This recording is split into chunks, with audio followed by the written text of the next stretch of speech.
আল্লাহরে একবার আল্লাহ বলে ডাক দিবি, আমি আল্লাহ অপেক্ষায় থাকি। তুই জিহ্বা ডারে আমি আল্লাহরে একবার আল্লাহ বলিয়া ডাক। আমি আল্লাহ তোর দিকে তাকাই আছি রে গোলাম। আমার দেওয়া সূর্যের আলো, আবার দেয়া চাঁদের আলো, আবার দেয়া বাতাস, আবার দেয়া নদীর পানি,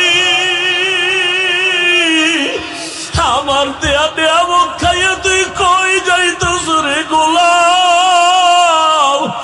ওরে তুই মাকে চিনছো, মায়ের ডাকো, বাবারে চিনছো, বাবারে ডাকো। ওরে আমি মাওলার আসমানের দিকে তাকাইয়ে কি তোর মায়া হয় না? আমার দেওয়া পানি ভোগ করো কি মায়া হয় না? আমার দেয়া সূর্যের আলো ভোগ করো কি তোর অন্তরে মায়া হয় না? যে তোরে টাকা দেয়, খানা দেয়, তার জন্য তোর দিলে এত মায়া। আর আমি আল্লাহ তোরে এত সুন্দর কণ্ঠ দিয়েছি, এত সুন্দর চেহারাটা দান করেছি, আমি মাওলার জন্য কি তোর একটু মায়া হয় না? ও বান্দা, মা বাবায় তোরে কাপড় দেয়, খানা দেয়, মা বাবার জন্য তোর এত মায়া। ওরে আমি আল্লাহ তোর জন্য সূর্য বানাইলাম, চাঁদ বানাইলাম, পানি দিলাম, বাতাস দিলাম, খানা দিলাম। আমার দেয়া জমিনে তুই চলো, আমার দেয়া জমিনের ফসল খাও, আমার দেয়া নদীর মাছ খাইতেছো, আমার দেয়া গাছের ফল খাইতেছো রে বান্দা। ওরে বান্দা, তোর পিপাসা নিবারণের জন্য ডাবের পানি তুই পান করতেছো। এত গরমের মধ্যে ডাবের পানি কখনো গরম হয় না। আমি আল্লাহ তোরে এত নেয়ামত দিলাম, আমি তোর কাছে টাকা চাই না, বাড়ি চাই না, গাড়ি চাই না। আমি চাই তুই মাঝে মাঝে আমারে আল্লাহ বলিয়া ডাকবি। আর আমি আল্লাহকে তুই আল্লাহ বলিয়া মোহাম্মতে ডাকবি। এত নিমক হারাম, এত নিষ্ঠুর কেন হইছ? ও কুমিল্লার যুবক বাবারা, দুইটা পা যদি আগাইয়া দাও, আমি পাও দুইটা ধইরা বলবো, আর দাড়ি কাটি আমার নবীরে কাদাইও না রে যুবক। আর নামাজ বাদ দিয়ে আমার আল্লাহরে বেজার করিও না।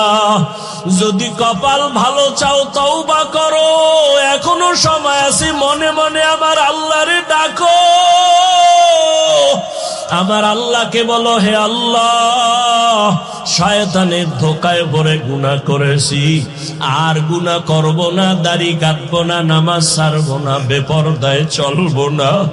তোমার মতো যুবক তাকায়া দেখো, স্কুলে পড়ে, কলেজে পড়ে, দাড়ি কাটে না, নামাজ ছাড়ে না। তুমি কেন পারো না রে বাবা? তোমার মতো যুবক জেনারেল লাইনে থাকিয়া র্যাব, আর্মি, পুলিশ, বিডিআর এর চাকরি করে, নামাজ ছাড়ে না। তুমি কেন পারো না রে বাবা?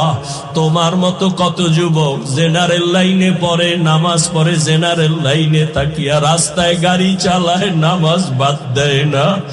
তোমার মতো যুবক জীবনে মাদ্রাসায় পড়ে না, স্কুল কলেজে পড়িয়া দেখো ডাক্তার, প্রফেসর, ইঞ্জিনিয়ার, নামাজ ছাড়ে না, মা বাবার সাথে বেয়াদবি করে না। তোমার মতো যুবক কর্মচারী কাজ করে, নামাজ ছাড়ে না, নদীতে মাছ ধরে, নামাজ ছাড়ে না, ময়দানে কৃষি কাজ করে, নামাজ বাদ দেয় না। ও যুবক, কি হইল তোমার? কেন নামাজে যাও না? কেন দাঁড়িয়ে রাখো না?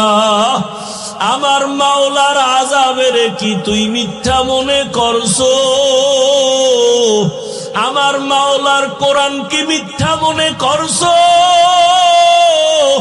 ওরে গুনাহগারের জন্য যে কেমন জাহান্নামের আগুন!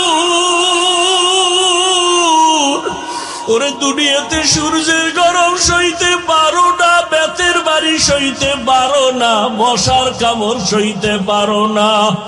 ওরে গুনাহ নিয়া নামাজ বাদ দিয়া বেপরদাওয়ালা হইয়া যদি কবরে যাও, ওই কবরে গেলে দুই পার্শ্বের মাটির চাপ কেমনে সহ্য করবা? ওই কবরে জাহান্নামের আগুনের গরম কেমনে সহ্য করবা? হাসরের ময়দানে সূর্যের গরমে মাথাটা টাস টাস করিয়া ফাটিয়া যাবে, জাহান্নামের আওয়াজ, হাসরের ময়দানটা থরথর করে কেঁপে উঠবে। জাহান্নাম চিল্লায় বলবে, আল্লাহ, বেনামাজি গুলো কই, বেপরদাওয়ালা গুলো কই, গুনাহগার গুলো আমি জাহান্নামের পেটে দাও, আমার পেটে ক্ষুধা। ও আল্লাহর বান্দারা, জাহান্নামের ভয়ে 2 ফোঁটা চোখের পানি ছেড়ে দাও। গুনার কারণে দিলটা পাথর, চোখে পানি নাই। ডানে বামে দেখো কার চোখে পানি।